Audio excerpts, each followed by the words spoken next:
猪瘟来临，我好心收猪劝养殖户们青蓝保本，他们却说我惦记那点差价。我们的都是极品好猪，随便都能卖上万块呢。就是啊，都是好猪，沈总多给点嘛。在他们眼里，我这个生鲜厂的老板就是来剥削血汗钱的。等封锁令一下，他们再来求我收拾烂台子就晚了。沈老板，猪仔不要钱，只求你收了这猪给咱们腾个圈。你要见死不救，我今天就……又怎样？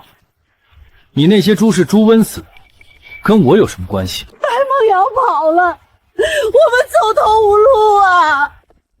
跑得了和尚跑不了庙。你们捧他压我价的时候想过今天？我们瞎了眼，你大人大量。我联系了武歹化处理厂，每头收费100，自己送去。以后养猪，先学会别把人当傻猪。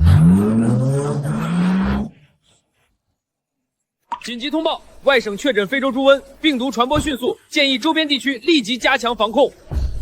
猪瘟，沈总怎么了？外省已经爆了，这玩意儿传起来比虎还快。圈头村300多头大猪全压在圈里等涨价，一旦封路，猪运不出去，他们只能继续养着，但饲料进不来，3天后就开始断粮。3天？猪瘟潜伏期3到5天，只要有一头发病，整个村3天内全部感染。这不是1户2户的事儿，是全部崩溃。这么凶，那上头不管？疫区封锁后，上头会强制扑杀，每头猪只补偿几百块，不够成本的零头。养殖户欠饲料厂的钱，欠银行的贷款，全都是烂账。沈总，您是想……老周，你马上去通知车队，4辆冷藏车全部加满油待命，再让财务提200万现金，装好跟我走。沈总，现在去收，养殖户那边会不会不愿意卖？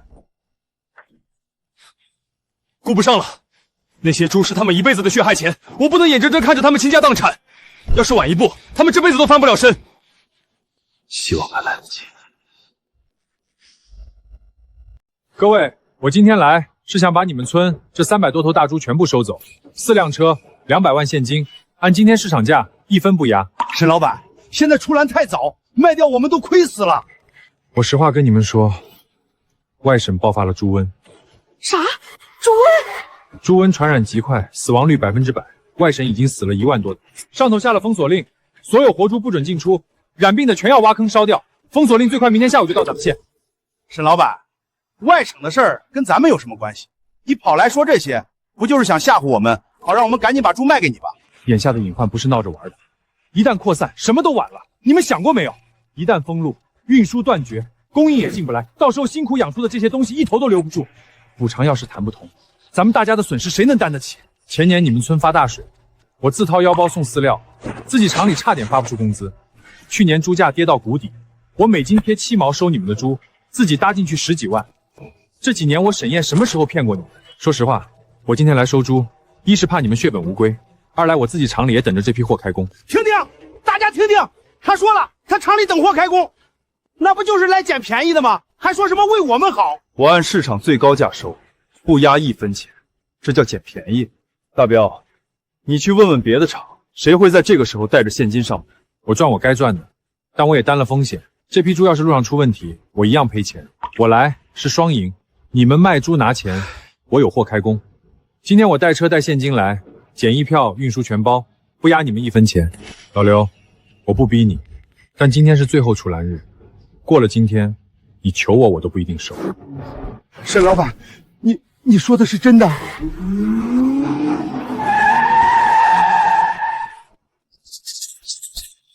哟，沈总，好久不见，怎么，我的客户你也想抢？乡亲们，我是省城万家超市的生鲜采购总监，今天来就是跟你们签长期供应合同的。万家，就是省城那个最大的连锁超市。对，我们的收购价比市场价高5毛，而且不压价、不拖欠，不搞什么封锁令吓唬人。白总监，你说没有封锁令，那我问你，邻省疾控中心发布的疫区地图你看到了吗？看到了，疫区离这儿100多公里呢。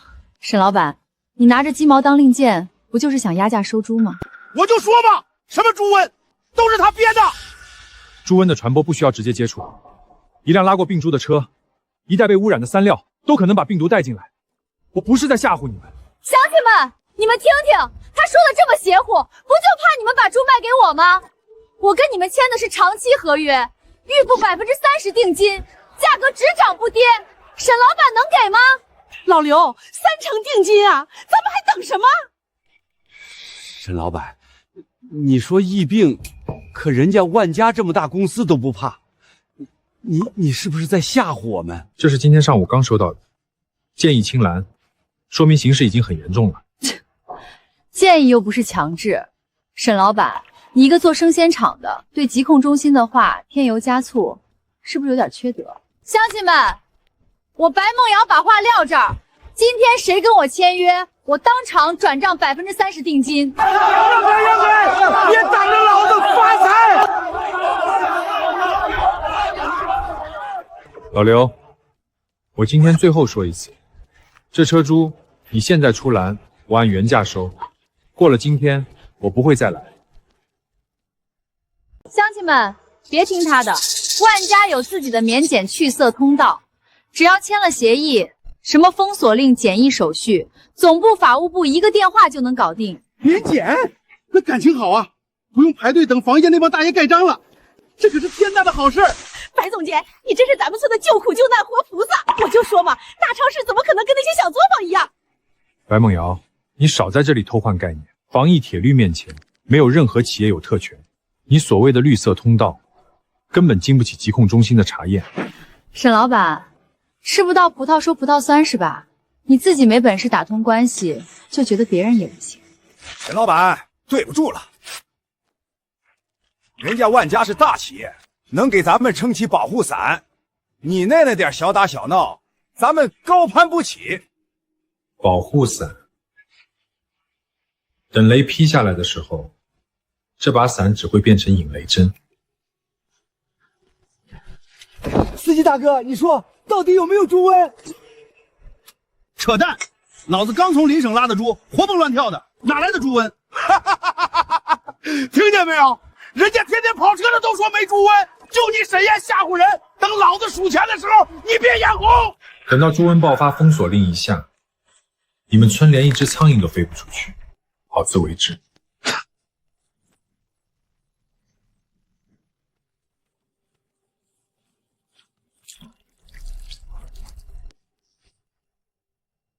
沈总，圈头村的猪没收上来，咱们明天的鲜肉供应彻底断了。违约金事小，要是丢了市里那几个大客户，咱们厂的招牌可就砸了呀。谁说我们要卖鲜肉了？不卖鲜肉，那咱们卖啥？现在外面到处都在封路，活猪根本进不来呀。去3号冷库。这么多，沈总，您什么时候囤的？半年前，猪价跌破成本线的时候，我吃进了3000吨极品黑猪肉做战略储备。圈头村的几百头活猪，我本来是想给他们一条生路，既然他们不要，那我就自己吃下这波红利。等猪瘟爆发，封锁令一下，外面鲜肉断供，咱这满库的极品黑猪肉就是金疙瘩。沈老弟，你这批储备肉简直是雪中送炭。现在外面活猪进不来，鲜肉1天1个价，我这生鲜配送中心都快停工了。陈总客气了，这3000吨肉我按低于市场价格的价格全盘供应你，但条件是未来3年你们集团所有的猪肉必须由审计独家供应。沈老弟，你这手腕我服了。商业的本质是价值交换，而不是扶贫。乡亲们，从今天起，圈头村就是我们万家超市的生猪直供基地。你们养的每一头猪都将贴上万家的标签，成为城里人上的抢手货。为了表彰大家的信任，万家超市特意为每户代表定制了金牌供应商的奖牌。白总监，咋就拉这几头啊？咱们村可是有300多头呢，这得拉到猴年马月去。老刘，你懂什么叫饥饿营销吗？这几头是拉去超市做橱窗展示的极品样猪。现在外面猪瘟闹得人心惶惶，咱们的猪有面检通道，那就是稀缺资源。你们把这块奖牌挂在猪圈门口，这就是金字招牌，以后谁来压价都别卖，咱们要分批出栏，把价格炒到天上去。高，实在是高！白总监这脑子就是好使，咱们就得吊着那些城里人的胃口。可万一朱文真来了，咱们拖得越久，我说了不用管，你信不过我还信不过万家？再啰嗦，奖牌收回来。哎呦，这牌子沉甸甸的，真气派。沈燕那个土老帽哪懂这种高级玩法？沈燕，他现在估计正躲在厂里哭呢，连头猪都收不到，等着破产吧。等这批猪全按高价卖了，我就去城里给我儿子付个首付。猪瘟已在我县周边多个乡镇出现，请广大养殖户加强消毒，一旦发现异常，立即上报。沈总，您看看，白梦瑶在拳头村搞了个什么职工基地？大彪他们敲锣打鼓的，尾巴都翘到天上去了。几块破奖牌就把他们打发了。大型连锁超市的走货量是按100吨算的，他拉走那3、5头猪，连塞牙缝都不够。那他图什么？图个噱头，骗骗外行。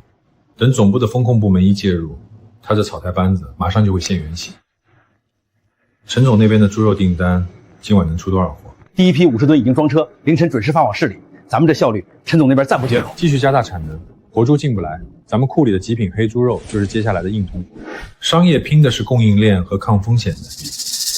白梦瑶拿几头猪作秀，简直是小孩子过家家。沈总，刚接到消息，猪瘟已经蔓延到隔壁村了。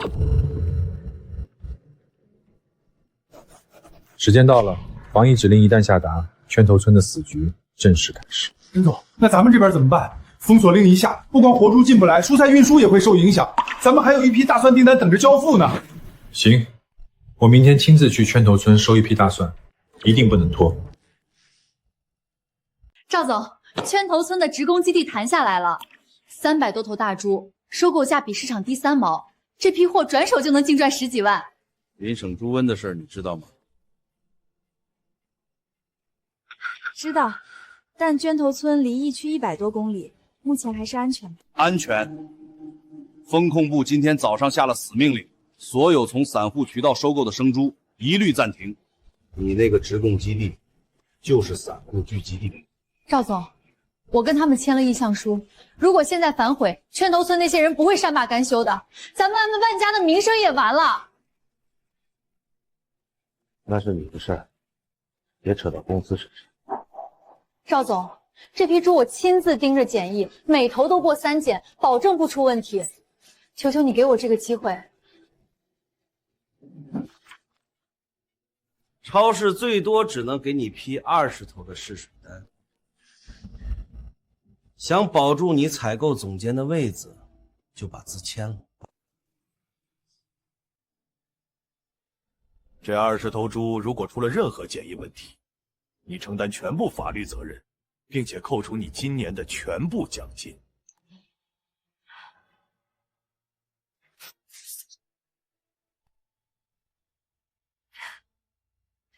谢谢赵总。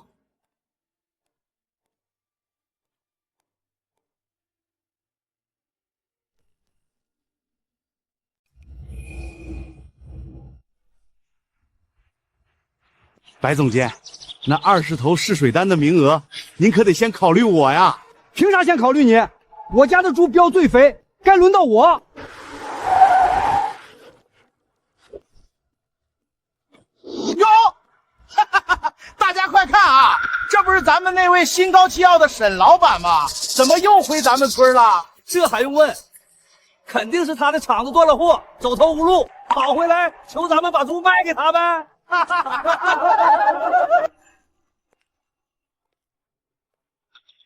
沈烨，早知今日何必当初？怎么，转了一大圈收不到猪，终于认清现实了？你想多了，我来收大蒜的。然后那是这帮人呢，我算谢你。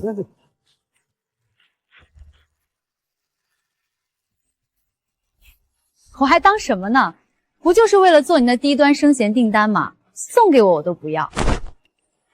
你看看我，马上就要带圈头村的黑猪进军省城高端生猪专柜了，这就是差距。就是，你就在低端市场里烂死吧。高端，你们最好先保住这些猪的命再说。猪瘟已经蔓延到隔壁村了，你们圈里的猪已经出现精神萎靡的症状，现在立刻全面消杀，或许还能止损。放你娘的狗屁！老子的猪壮的能打死老虎，你少在这儿眼红咒我们。你就是嫉妒我们要跟着白总监发大财了，赶紧滚，别在这儿触我们的眉头。沈燕，你编造这种谎言来恐吓村民，手段未免太低级了。我的冷链车明天一早就来拉猪，你的诅咒毫无意义。乡亲们，别听他满嘴喷粪，咱们的猪是要进高端超市的，金贵着呢，绝不能出问题。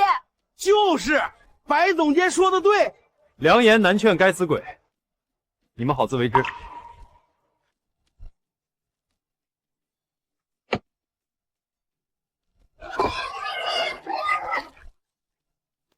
来人了！我不行了，快来人啊！我的老天爷呀！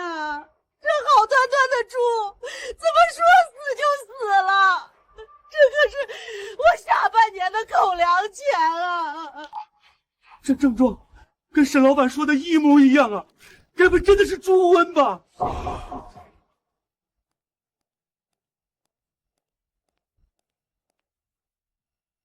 慌什么？一头猪死了就大惊小怪的，我看就是吃错了东西而已。白总监，那血沫子都喷出来了，吃错东西能这样？我说不是就不是，万家的专家团队马上就到。你们现在乱传谣言，要是影响了咱们的直供基地挂牌，负得起这个责任吗？大彪，你马上回去挑20头最精神的猪，今晚12点前必须装车。不是说分批出栏搞饥饿营销吗？咋突然大半夜的要走车？总部那边催得紧，要先拿20头去市里做试水展销。你别废话，赶紧去办。那这价钱？这是定金，只要今晚顺利运出去，尾款明天一早打你卡上。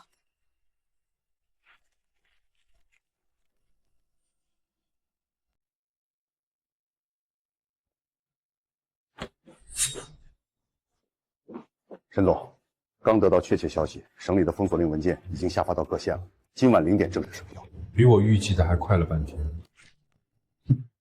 圈头村那边还在做梦呢。听说白梦瑶下午还在村里安抚人心，说死的那头猪是吃坏了肚子。他那是安抚人心吗？他是在拖延时间。他签了军令状，要是这批猪砸在手里，他就得披腰再走人。看着吧，他今晚一定会狗急跳墙，强行运猪。白总监，还是您有路子，这大半夜的，神不知鬼不觉。哈哈哈！停车，接受检查。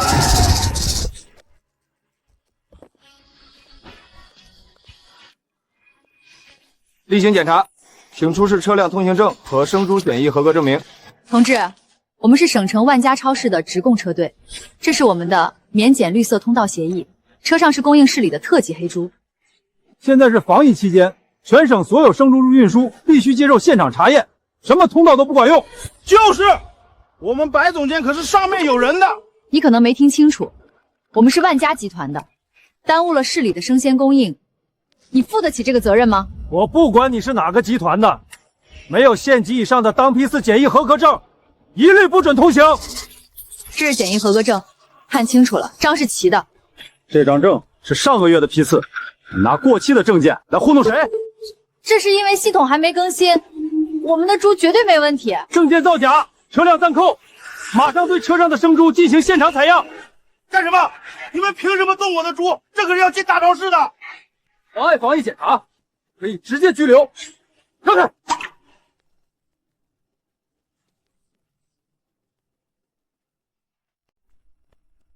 白总监，你不是说万家的招牌好使吗？你赶紧给你们领导打电话呀！别慌，我这就联系总部法务部，他们不敢扣我们的车。您拨打的电话暂时无人接听。采样完毕，在检测结果出来之前，这辆车就地扣押，任何人不得擅自移动。从今天起，厂区进入最高级别防疫状态，所有进出车辆必须经过3道严格消杀，司机全程不下车，装卸货全部由穿戴防护服的专人负责。谁敢在这个环节上偷工减料，直接开除！沈总，幸亏咱们提前半个月就做好了准备，现在外面乱成一锅粥，只有咱们的冷链车队还能正常运转。危机就是喜欢，圈头村那种粗放式的养殖和运输，注定要被淘汰。我们要做的就是守住底线，接管市场。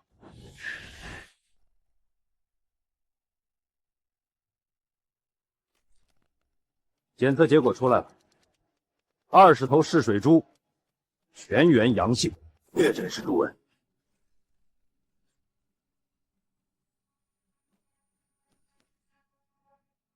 不可能，绝对不可能，绝对不可能！我找人，我马上找人。喂，李总吗？我是万家的孟瑶啊。对，我们在圈头村这边遇到点麻烦，您看能不能帮帮忙？王主任，是我，那批猪是万家的重点项目，您帮帮忙，只要放心，条件好说。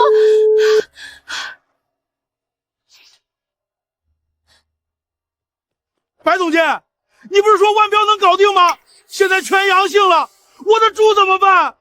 你冲我吼什么？要不是你养的这些瘟猪，我能落到这个地步吗？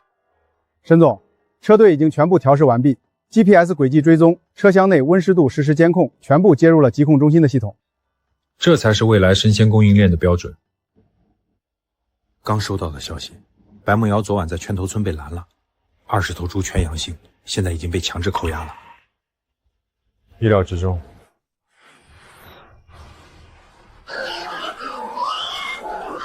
别拉走，那是我的钱啊，我的血汗钱啊！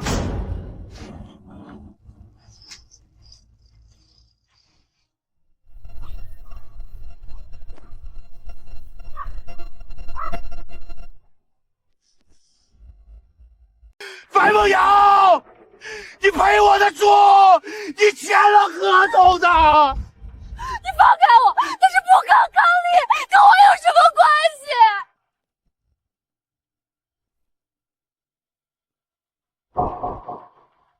蠢货，简直是蠢不可依！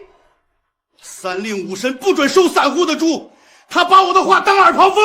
赵总，公关部那边说，现在舆论发酵的很快，如果不赶紧切割，咱们超市的生鲜区可能会遭到消费者抵制。马上启动索赔程序，让法务部给他发律师函。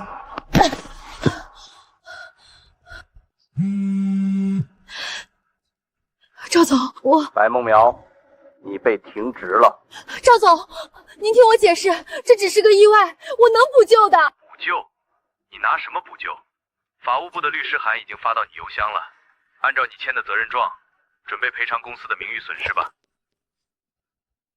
沈总，全省封锁令一落地，市面上的鲜肉直接断供了，咱们的极品黑猪肉成了香饽，各大超市和餐饮连锁都在抢它的储备肉。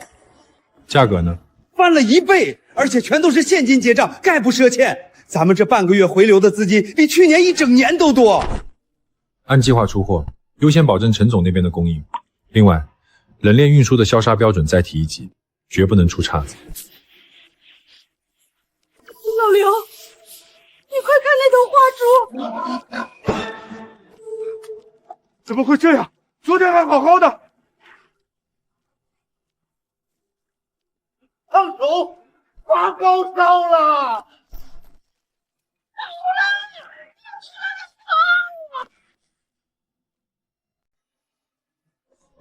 李大夫，退烧药、抗生素都打遍了，怎么一点起色都没有啊？老刘，这根本不是普通的感冒发烧，这症状怕是猪瘟啊！放屁！什么猪瘟？是天气冷乎热闹的。加大剂量，我就不信压不下去。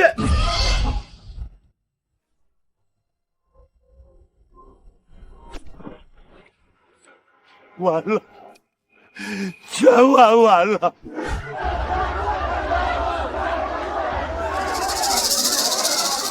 白梦瑶，你给我滚出来！你不是说万家全包了吗？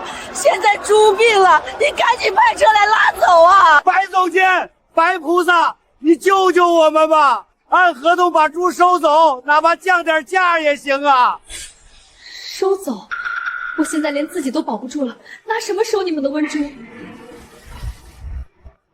不出来是吗？兄弟们，把门砸了！今天他要是不给个说法，谁也别想好过！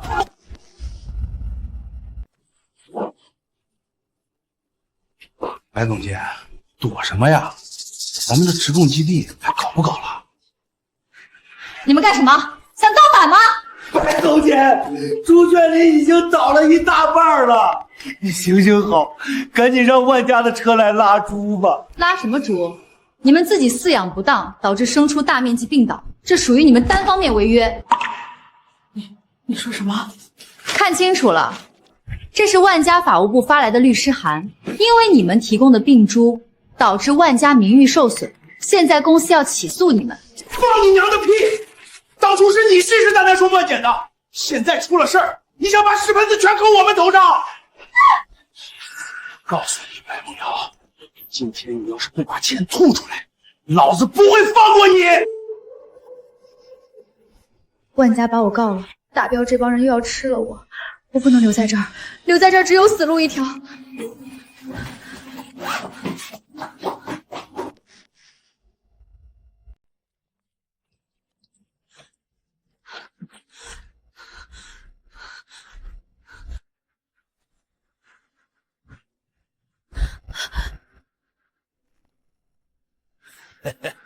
白总监，大半夜的，这是要去哪儿啊？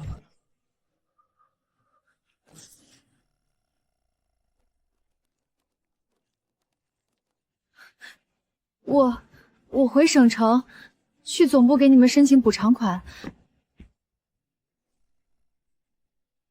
申请补偿款，连行李都带上了。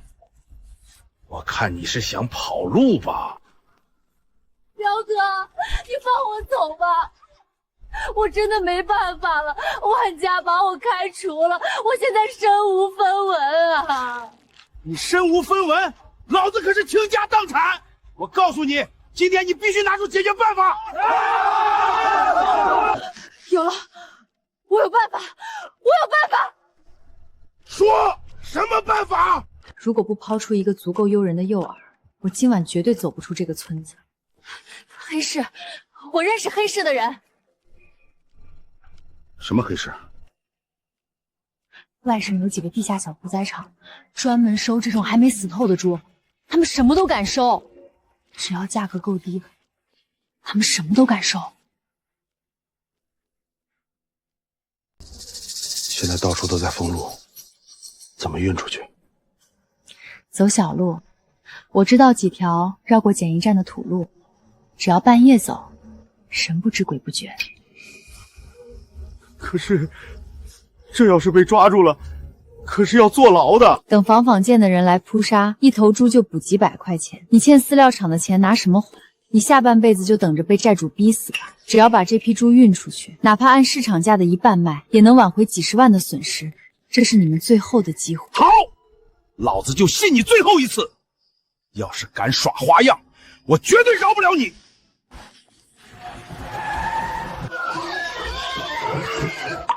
造孽呀！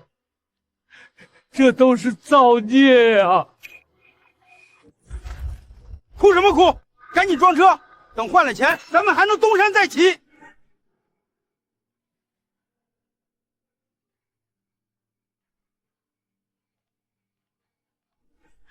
沈总，村里的眼线来电话了，大彪他们疯了，正在连夜装车，准备走小路把病猪偷运出。贪婪是最好的催命符，他们这是在自寻死路。喂，防疫中心吗？我要实名举报，圈头村有人正在非法跨区域运输疫区生猪，车牌号和路线我马上发给你们。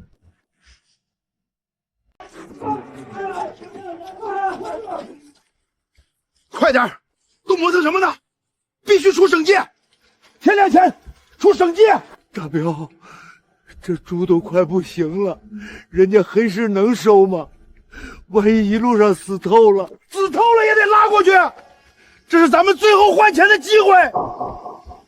你难道想看着银行来收你的房子吗？只要把这批猪处理掉，我就能拿到一笔现金，到时候远走高飞，谁也找不到。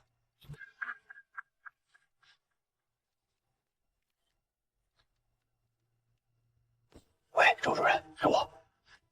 大彪他们装完车了，一共5辆卡车，看方向是准备走后山的盘山小路。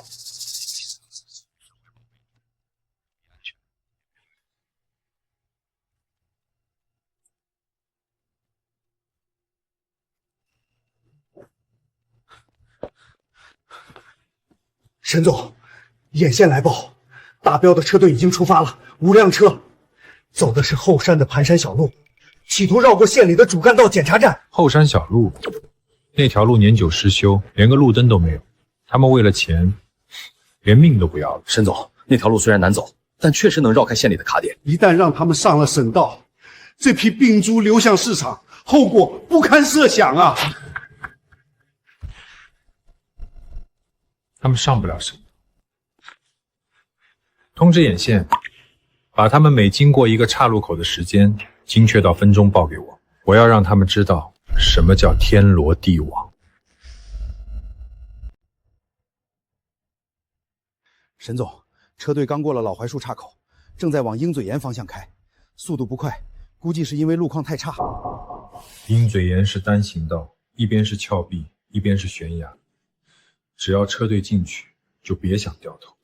沈总，您是想在鹰嘴岩把他们堵死？大彪这群人已经被贪婪蒙蔽了理智。如果只是普通的拦截，他们很可能会强行冲卡，甚至引发恶性交通事故。商业竞争可以有手段，但绝不能触碰公共安全的底线。这批病猪一旦流入黑市，毁掉的不仅是几个家庭，而是整个行业的信誉。我明白了，沈总。大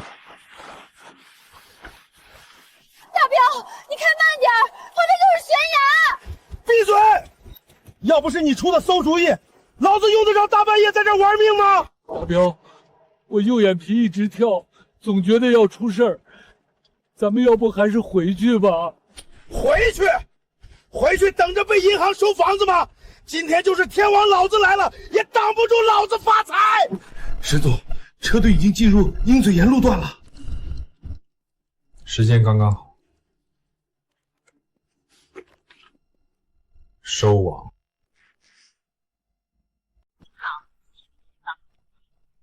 我要实名举报，圈头村养殖户大彪等人正驾驶5辆无牌农用卡车，非法跨区域运输感染猪瘟的生猪。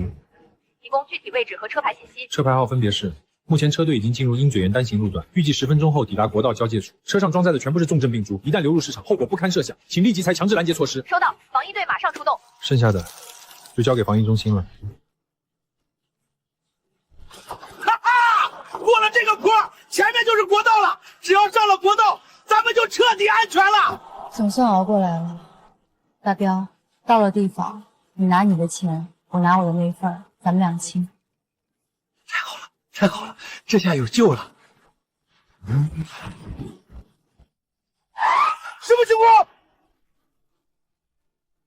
前面的车队听着，我们已经被包围了，立刻熄火，下车接受检查。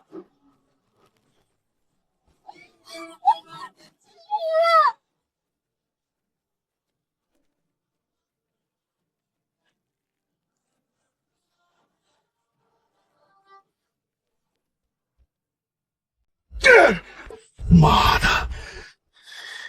是谁走漏了风声？大彪，咱们被抓了，这可是要坐牢的。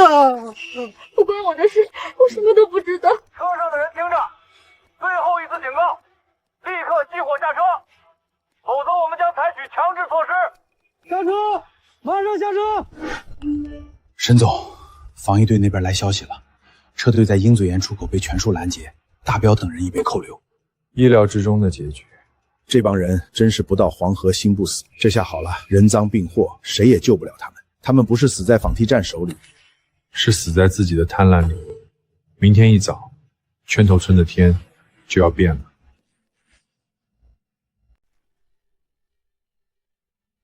放开我！你们这群强盗！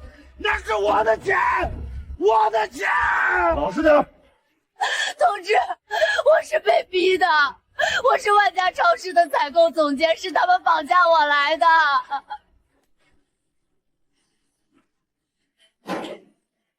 报告队长，车厢内发现大量病死猪，初步判断为重度感染。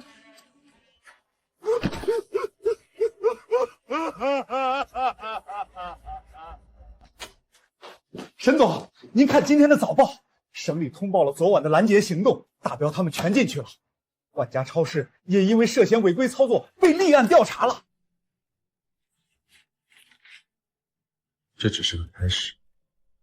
圈头村的生猪已经清空，接下来他们面临的将是铺天盖地的债务。您是说饲料厂和银行？雪崩的时候，没有一片雪花是无辜的。准备一下，好戏才刚刚开场。姓名：吉怪，为什么要半夜走小路偷运病猪？你知不知道，你车上的猪已经全部确诊猪瘟，一旦流入市场，会造成多大的灾难？我不知道啊，是白梦游，是那个万家超市的女人教我的。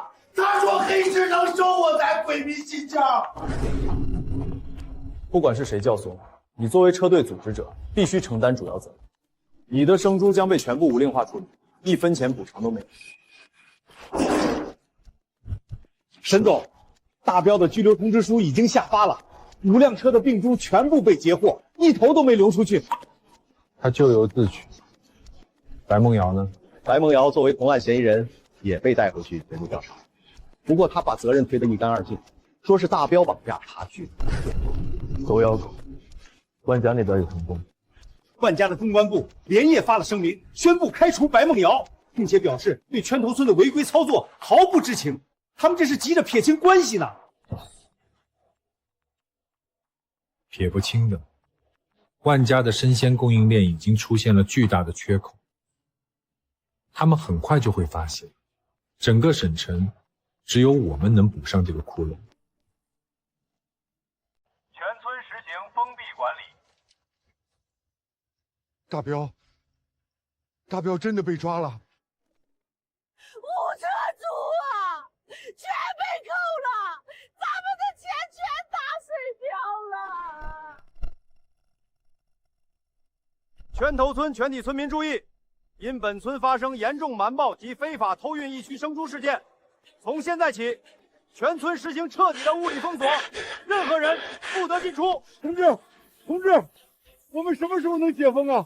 我圈里的猪还在喂呢。喂什么喂？等上面的扑杀令下来，你们村里的猪1头都留不住。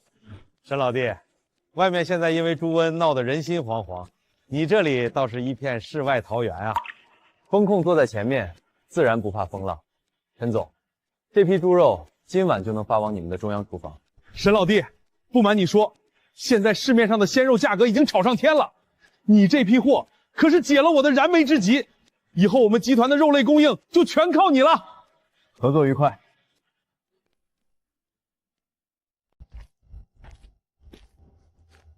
动手，动作快点！我的猪，我养了大半年的猪啊！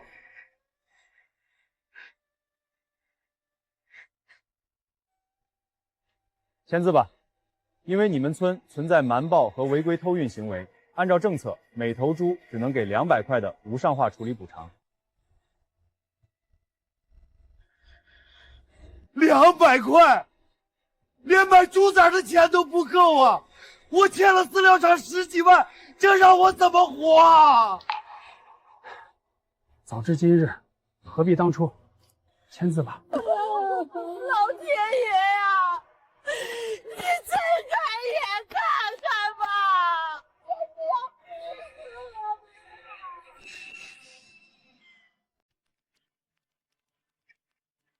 沈总，这3天的回款额已经突破了5000万，咱们的现金流前所未有的充裕。现在那以前对咱们爱答不理的大超市，天天打电话来求着要货。沈总，咱们是不是可以趁机提价？不提价，按原定价格出货，但所有新客户必须签白台性独家供应协议。您是想借这个机会，彻底垄断市里的生鲜渠道？我要的不是短期的暴利，而是整个市场的定价权。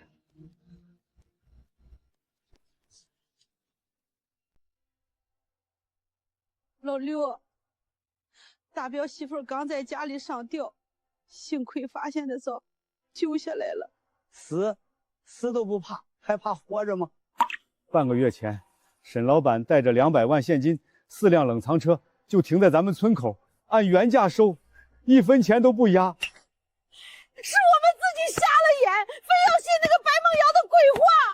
贪呐，都是因为贪，总想着能多赚几毛钱，结果把老本都赔进去了。王厂长，您听我说，我这边出了点境况。少跟我废话，全县都知道你们拳头村的猪死绝了。我那8万块钱饲料款今天必须结清。王厂长，宽限几天吧，我砸锅卖铁也还您。宽限？我宽限你？谁宽限我？明天中午12点前见不到钱，我带人去收你的房子。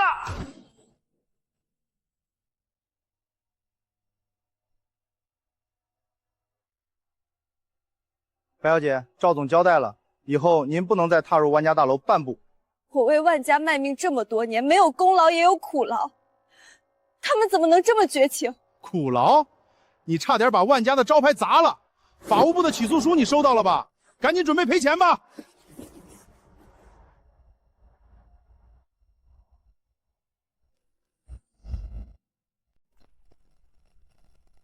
沈总，万家总部的赵总刚才亲自打来电话，想邀请您下午去他们总部喝茶。喝茶？万家的生鲜区已经空了3天了，赵总这是坐不住了。那咱们去吗？万家可是省内最大的连锁超市，全省120多家门店。要是能拿下他们的渠道，咱们的出货量能翻一番。去，为什么不去？上个月我们的人去万家谈入场，采购部经理面都没见着。现在呢，他们的生鲜区空了，以前是他们挑我们，现在轮到我们定规矩。那我带上这个，万一要谈细节呢？带上，不过别主动掏出来，先问他们一句：生鲜区空着的一天，流水亏多少？让他们自己算账。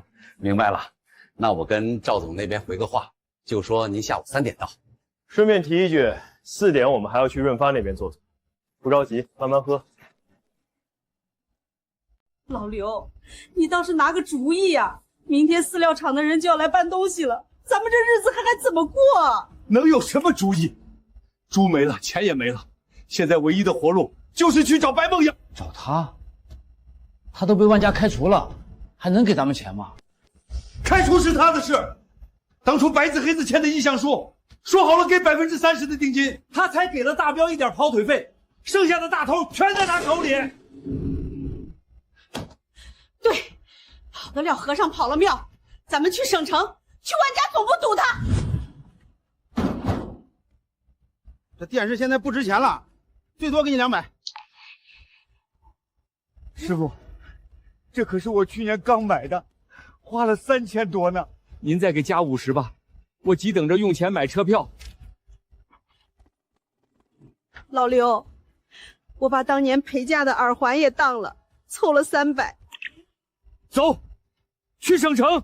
沈老板当初拿着200万现金来救我们，我们不识好歹，现在我们只能去省城讨饭了。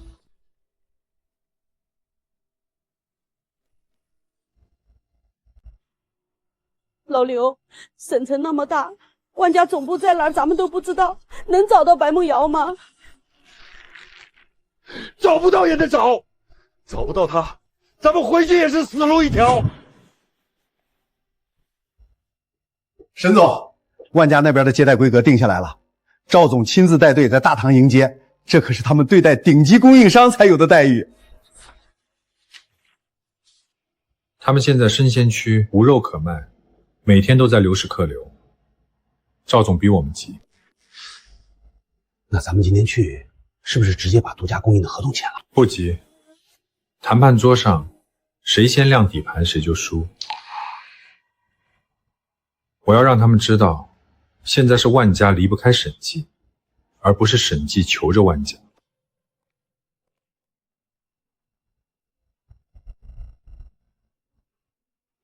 姑娘，我们找白梦瑶白总监。白梦瑶已经被公司开除了，你们找她去别处找，别在这里影响我们办公。开除了？那他欠我们的钱怎么办？你们万家这么大公司，不能赖账啊！保安，大堂有闲杂人等闹事，过来处理一下。出去，出去！这里是办公区域，要讨债去法院。我不走，今天见不到白梦瑶，我就死在这儿。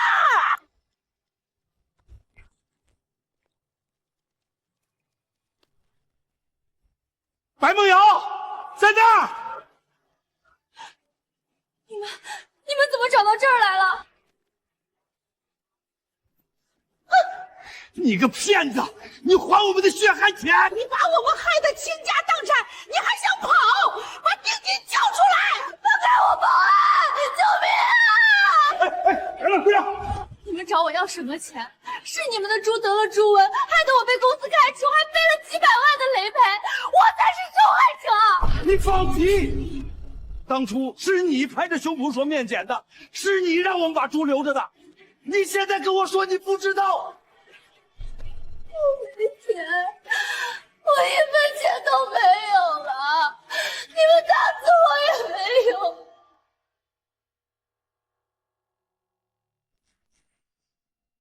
都给我住手！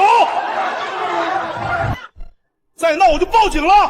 报警啊！让大家来评评理！万家超市这是在坑害老百姓！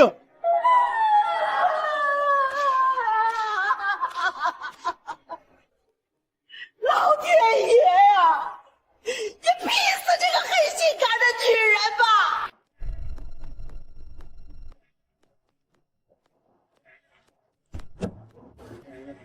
沈总，大驾光临，有失远迎啊！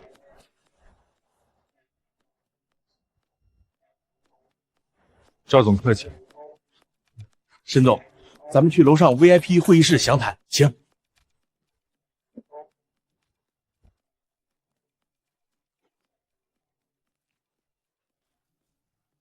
保安部干什么吃的？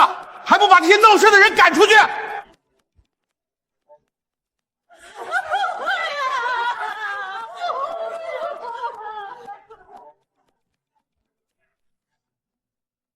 沈总，让您见笑了，一点小纠纷马上处理好，咱们这边请。不急，看看。沈燕，她怎么会在这里？她看到我这副鬼样子了。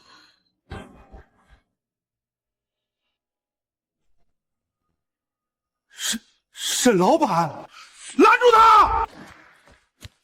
沈老板，沈老板，救命啊！我们错了，我们瞎了狗眼，求求您念在同乡的份上，借我们点钱还债吧，不然我们全村人都活不成了。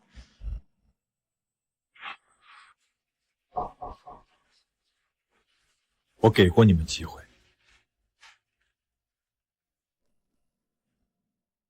沈老板，您现在生意做得这么大，8根汗毛都比我们的腰粗啊！您就当可怜可怜我们这些穷人吧。沈老板，当初是我们猪油蒙了心，您大人有大量，欠我们点钱，我们以后给您当牛做马。当牛做马，你们的信用在我这里已经破产了。完了，全完了！还愣着干什么？把这些干扰公司正常秩序的人拉出去，别脏了沈总的眼！赵总，我们上去吧。沈总，这边请，这边。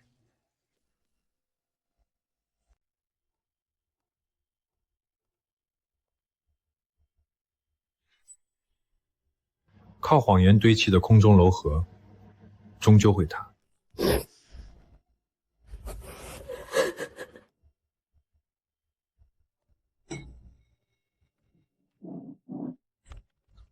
沈总，请进，这是我们万家规格最高的会议室。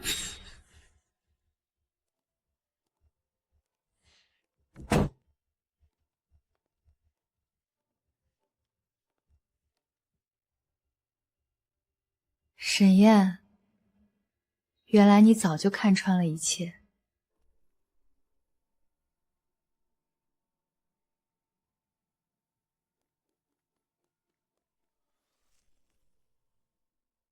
沈总，咱们明人不说暗话，目前省内的生鲜市场因为猪瘟的影响，货源极度短缺，我们万家的生鲜区已经快撑不住了。我知道您手里握着全省最大、品质最高的冷链储备肉，只要您愿意给万家供货，价格方面我们绝对让您满意。赵总，万家是省内零售业的龙头，按理说我不该拒绝，但是现在的市场行情你也清楚，我的货不愁卖。沈总，您的意思是？这是我们审计生鲜厂最新的数据分析报告，以及合作方案。沈总，您对我们万家的内部数据怎么会这么清楚？知己知彼，百战不殆。赵总，万家现在的处境比您刚才说的还要糟糕，所以万家想要拿到我的货，就必须接受全新的合作模式。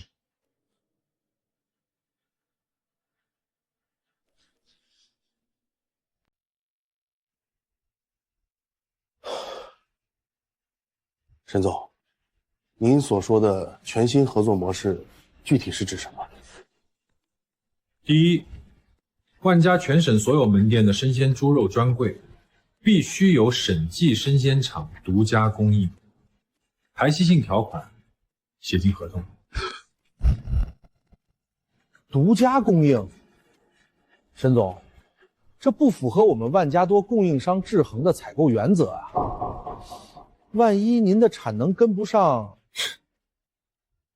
我的3号冷库里有3000吨极品黑猪肉，而且我已经启动了周边破产养殖场收购计划，产能不是你该操心的问题。好，独家供应我们可以谈，那价格？第二，账期从以前的月结缩短到3天，货到付款，概不拖欠。3天，沈总，这太苛刻了。万家从来没有过这么短的账期，这会给我们的现金流造成巨大的压力。那是你们的问题，现在的规矩，我说了算。沈总，这2个条件，我都可以向董事会申请特批，还有别的吗？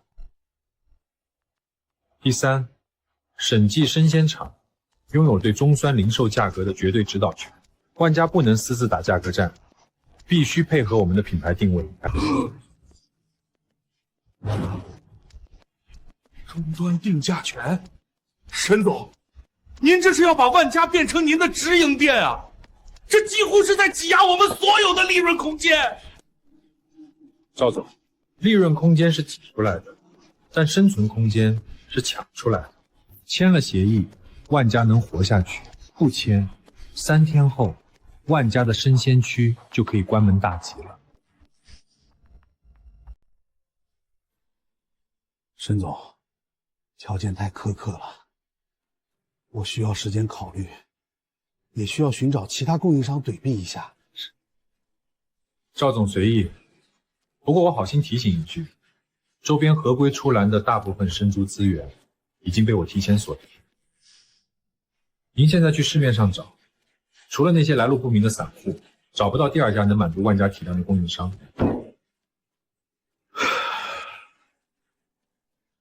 沈总，您赢了。这份意向贴下去，以后在生鲜这一块，万家就得仰仗沈总的鼻息了。合作共赢。赵总，明天的第1批货早上6点准时送达万家各大门店，那就拜托沈总了。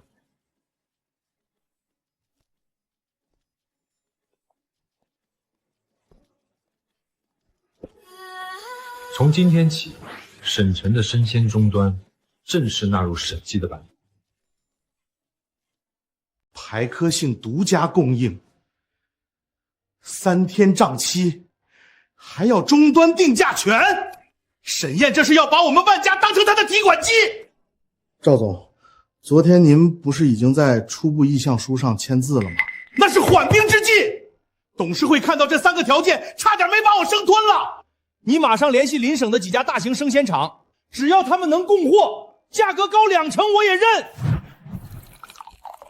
沈总，如您所料，万家的采购部正在疯狂联系外省的供应商，想绕开咱们的独家协议。赵总是个聪明人，但他低估了这次猪瘟对供应链的摧毁程度。让他去撞南墙，撞得头破血流了，他才会乖乖认命。赵总，不好了！怎么了？联系到货源了吗？我联系了周边3个省的8家大型屠宰场，他们手里确实有合规的储备肉，但是什么？快说！但是他们在1周前就已经和审计收鲜厂签了战略结盟协议。现在市面上所有能流通的高品质猪肉，全在沈燕的掌控之下。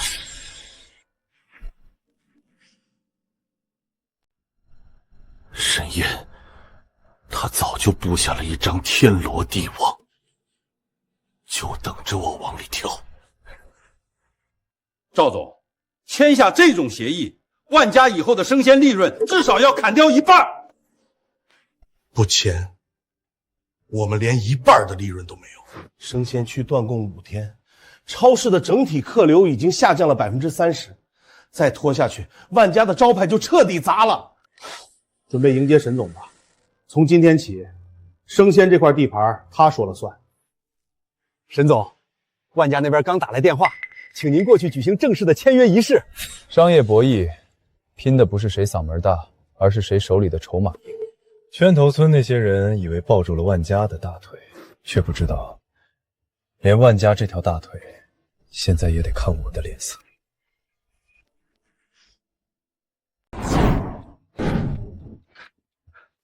沈总，欢迎欢迎！万可能与审计达成战略合作，是我们莫大的荣幸。赵总言重了，为市民提供安全、高品质的生鲜，是我们共同的责任。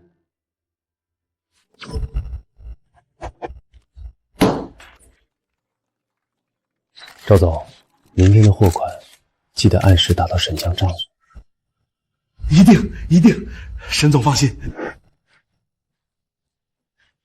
沈总，咱们拿下了全省最大的零售终端，现在是咱们的后花园了。这只是第一步，接下来我要让市面上所有不合规的劣质肉彻底失去生存空间。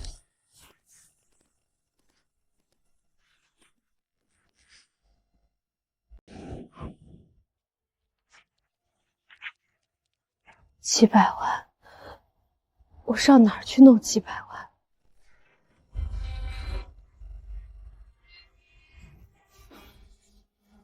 沈燕，他签下万家了，他竟然真的吞下了万家的盘子。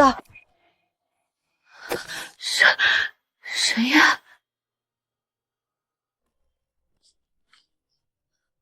沈燕，你等一下，我有话跟你说。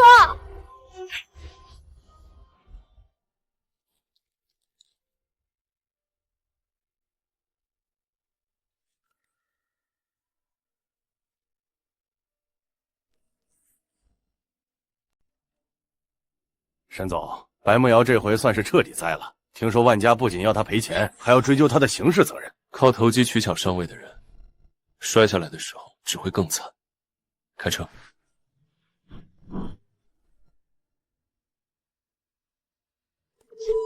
老刘，咱们以后可怎么活呀？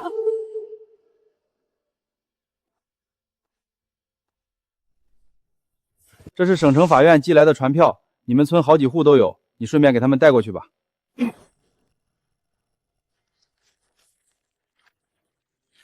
起诉，万家起诉我们了。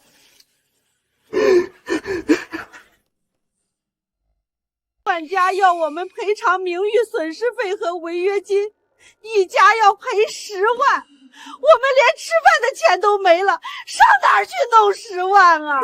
他们这是要把我们往死里逼，大不了跟他们拼了。拼？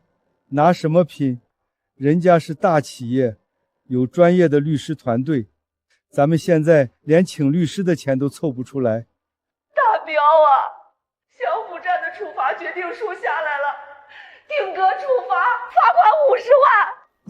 50万？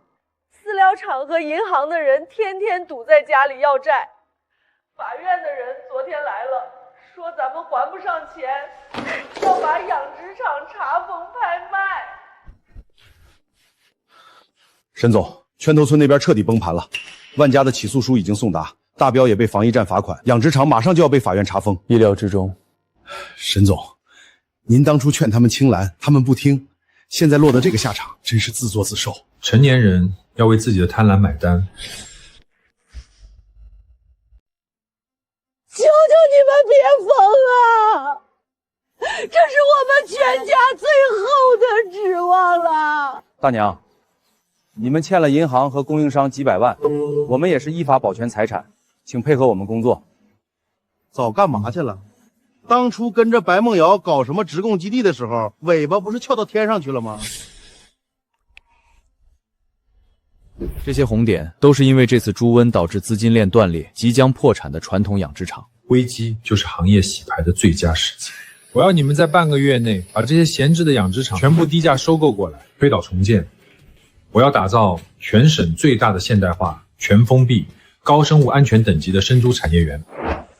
沈总，按照您的要求，这里将全部推平，新建的厂房将采用全自动文控和无接触式投喂系统。旧的时代结束了，未来的生鲜市场只属于守规矩的人。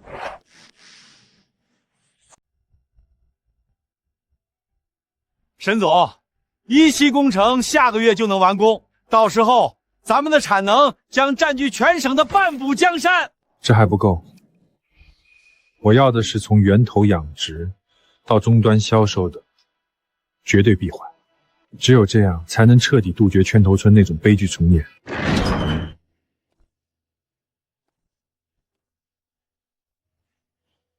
全完了。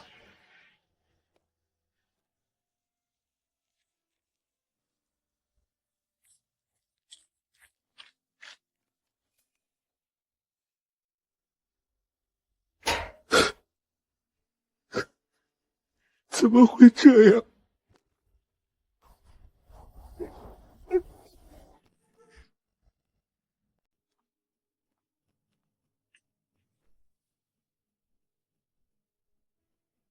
？200万，1分钱都不压。我真傻，我真傻呀！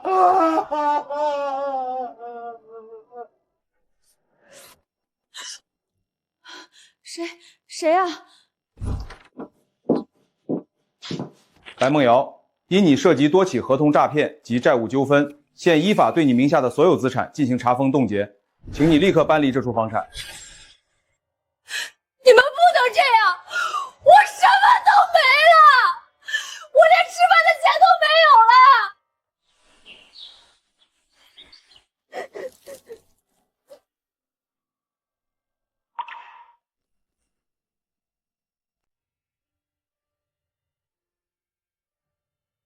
听说沈老板的产业园建好了，建好了又怎样？跟咱们还有什么关系？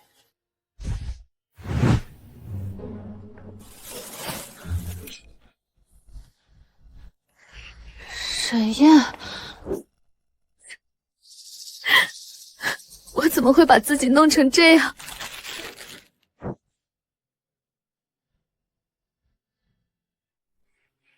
沈总，咱们做到了。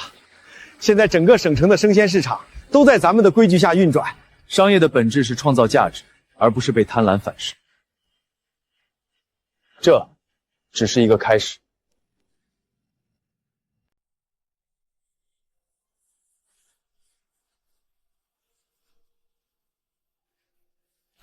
大彪，别看了，法院的查封公告撕不掉，再看这地方也回不来了。老刘，我昨晚做梦，梦见圈里全是成猪，白白胖胖的，一睁眼就剩这几面破墙。咱们欠了饲料厂和信用社这么多钱，每个光利息就得几千，再不想办法，真的要去讨饭了。审计的产业园在招工，你疯了！咱们当初把沈老板骂成那样，还撕了他的收购单，你现在去，他能给你好脸儿？脸值几个钱？能换面粉还是能还贷款？我去当清洁工，去挑粪，只要能给口饭吃。他要是不收呢？不收，我就跪在大门口。当初是我们不识好歹，该受这个罪。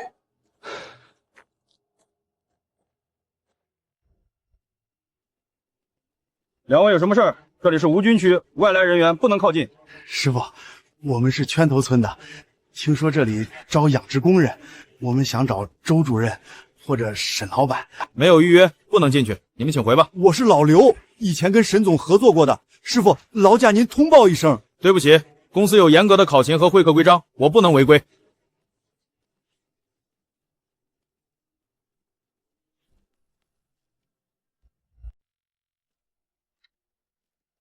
沈总，他们在那儿蹲了3个小时了，大彪那脾气居然能老老实实蹲着，看来真是走投无路了。人在没有退路的时候，才会学会敬畏规矩。那让他们走。产业园1期刚好缺几个负责外围消杀的重体力工，去把他们带进来，但走正常面试流程，不搞特殊。明白了。大彪、老刘，审计不养闲人，更不收没有纪律性的人。周主任，您放心，只要给我口饭吃，让我干啥都行，绝不偷懒儿。这里不是你们以前的私人猪圈，每天进出要淋浴消毒3次，穿防化服工作8小时，不能带任何私人物品进入区内，能做到吗？能，我们听指挥。月薪3000，扣除五险一金后，剩余部分会根据法院的调减折，直接汇入债务还款账户。你们没意见吧？没意见，谢谢周主任，谢谢沈总。明天早上6点报到，迟到1分钟，直接解约。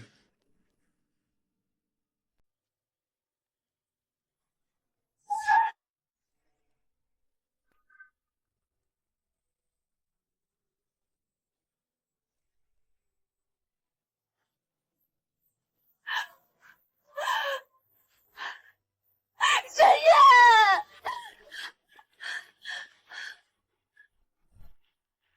沈烨，我承认我以前卑鄙，我针对你抢你的货，但我现在什么都没了。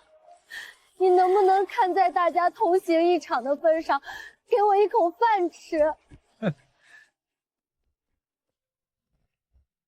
白梦瑶，你在万家期间，利用虚假绿色通道协议，违规协助运输病猪，这已经触碰了食品安全的红线。我知道错了，我真的知道错了。我可以从前台做起，或者在你们仓库打杂。求求你。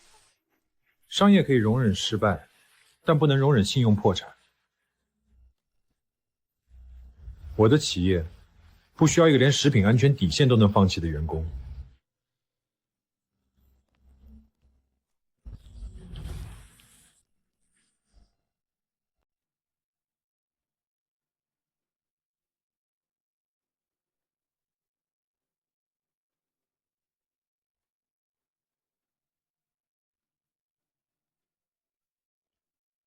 老刘，大彪，今天的工作进度怎么样？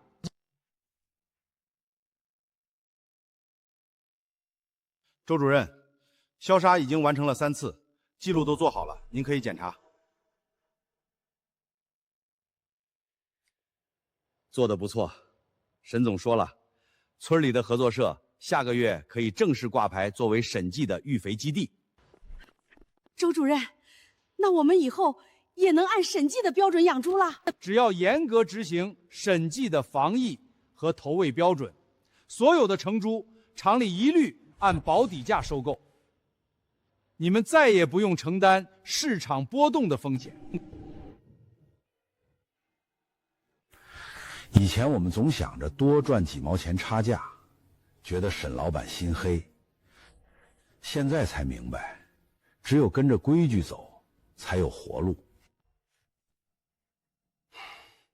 周主任，您转告沈总，圈头村以前丢掉的信用，我们一定会一分一分的找回来。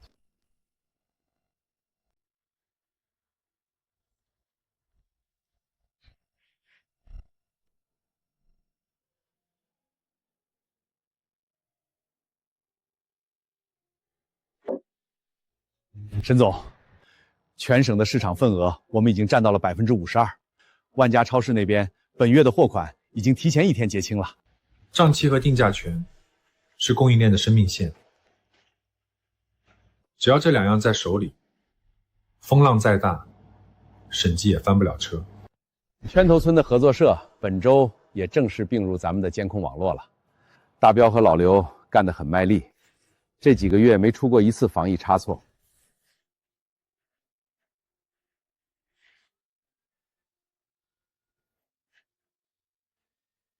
他们是传统的养殖户，本质不坏，只是以前被市场牵着鼻子走，容易被贪婪蒙蔽。给他们套上规矩的龙头，他们就会成为最优秀的生产者。是啊，以前的野蛮生长时代结束了，现在的市场拼的是风控，是标准化。在危机中寻找规则，在废墟上建立秩序，这就是审计生存的法则。